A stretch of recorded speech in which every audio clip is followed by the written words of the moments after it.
Hey yeah, folks, this is Chandran here, and today we're going to be taking a look at Tarhan the Annihilator and his Fireborn, a Chosen Destroyer build setup guide.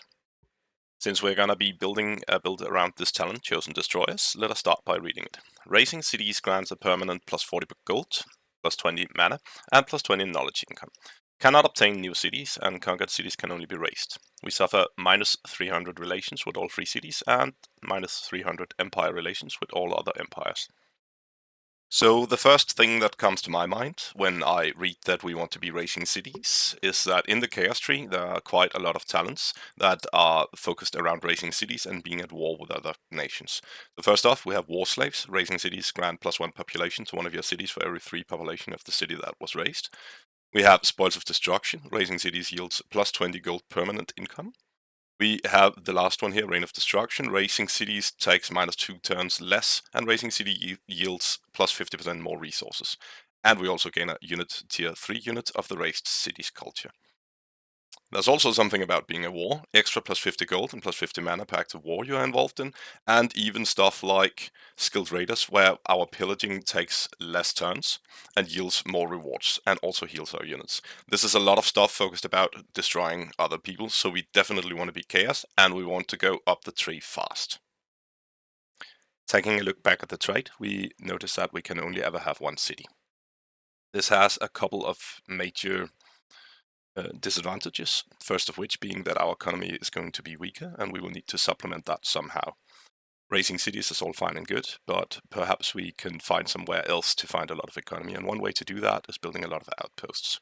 The other problem we are going to have is that only our first hero will be free, if you so want to call it, will not have the 30 gold upkeep, and building a lot of outposts with only the one hero, or trying to field a lot of extra heroes while paying 30 gold for them could be expensive, especially in the early game. It just so happens, though, that there is a culture that fixes basically both of these problems. Barbarians can build outposts with their scouts. So if we take a look at the barbarian culture here, you will see structures with food and draft income. Draft income is great, we will talk about that later. We will have the melee units primal strike, dealing extra damage, this is just fine. We will also have the Ritual of Alacrity. The Ritual of Alacrity is also a nice way for our hero to get from one place to another. We will have a lot of outposts built by our scouts, and getting from one place to another through these outposts that have been pre-built by scouts takes a lot faster with stuff like Ritual of Alacrity in order to restore 100% movement points from our hero. Since we want to be building outposts, there's one very special talent here in the Imperium tree that we want to be looking out for. Materium Infinity, Military Engineering. Outpost cost -25% gold, take 1 turn less to build, and start with the work camp build. Normally an outpost would cost 50 gold for a hero or 100 gold for a scout, and take 2 turns to build for a hero, 3 for a scout. The work camp would take another 3 turns and cost another 100 gold. If we were to be building an outpost with our scout, it would normally cost us 200 gold and take 6 turns, but with this instead it costs us 75 gold and only takes 2 turns. This is immensely powerful for spamming outposts all over the place, and we really want this, especially later on, when we want to be setting up teleporters in different locations. So somehow we need to get some Materium into the build, and I think I have a good idea for doing this. If we, for our ruler, choose the Dragon Lord, we will be able to start with an extra point of affinity, and if we choose Materium, this means that at least we have 1 point of affinity ticking off. Since Dragon Lords are quite powerful in the early game as well, it will also be easy for us to level up our ruler and thereby gain access to the signature ability. We get a level 4 where we can choose another Materium affinity point. This should be something we could reach within the first couple of turns, and that should send us going for the military engineering trait as soon as possible. As I alluded to earlier, having only one city means that we have an economic problem, but it also means that we have another problem. In this case, we want some way to field more units since we want to be destroying the entire world, and that requires a huge army. There are 2 ways to go about this. We can either focus on summoning in units, or we can focus on boosting our draft production as much as possible. If we were going with the Wizard King, I would suggest trying something like Mana Channelers in order to summon in or cheaper, or Ritual Cannibals to boost our mana production. But instead, we are now going to go with the Dragon Lord, and therefore we are going to be picking up Ruthless Raiders and focusing on draft. The nearest city owned gains +3 gold and +3 draft per tier of units killed after successful combat. The nearest city will always be our throne city since it's the only one we have. We also get +2 extra random hero items from the beginning. Together with the Dragon Horde ability, this means that we get a little extra gold production already from the early game. The Dragon Horde ability also has the extra benefit that since we won't be having as many hero units as usual, there should probably be a couple extra hero items lying about.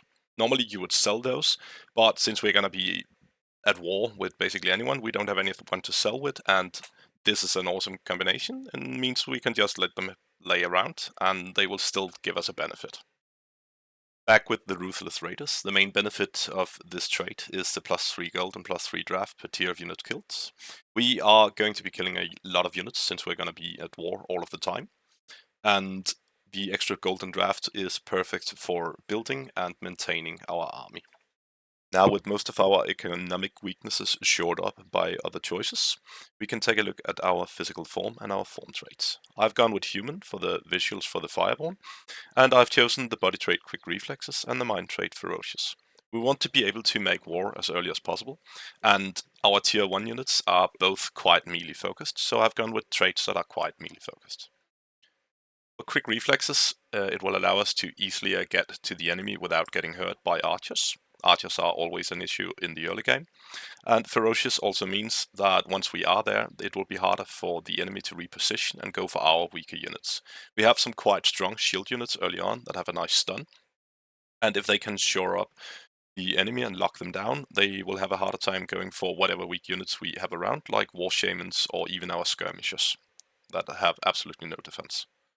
For our tome, I wanted to go with one of the Chaos Tomes in order to get as fast up of the tree as possible. Also, there are some quite nice fits here within the Chaos Tomes. We have the options of Tome of the Horde or Tome of Pyromancy.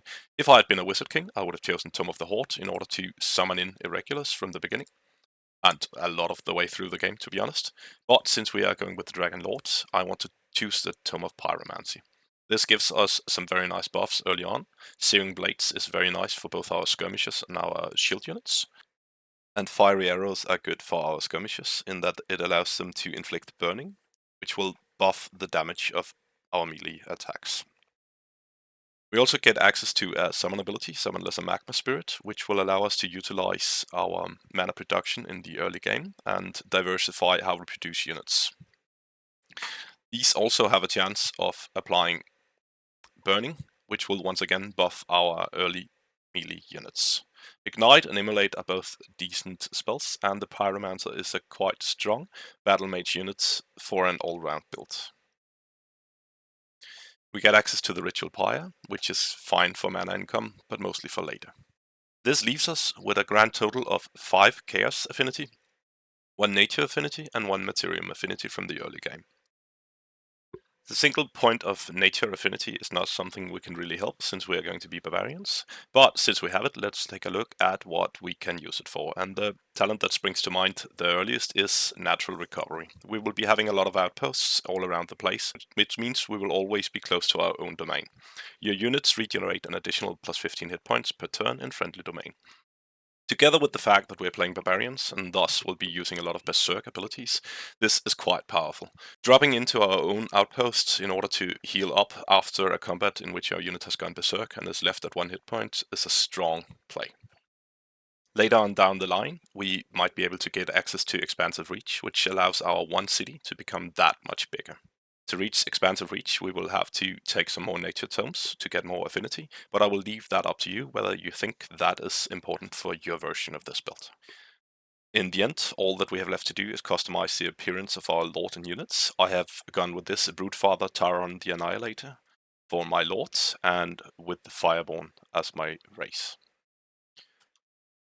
Thank you for joining me. If you have been, I've been Shanton and you've been awesome. And if you have any idea on how to take this build further into the game, please don't hesitate to share in the comments. And if you have any questions, I will be more than happy to answer them. For now, thank you for joining me, and bye-bye.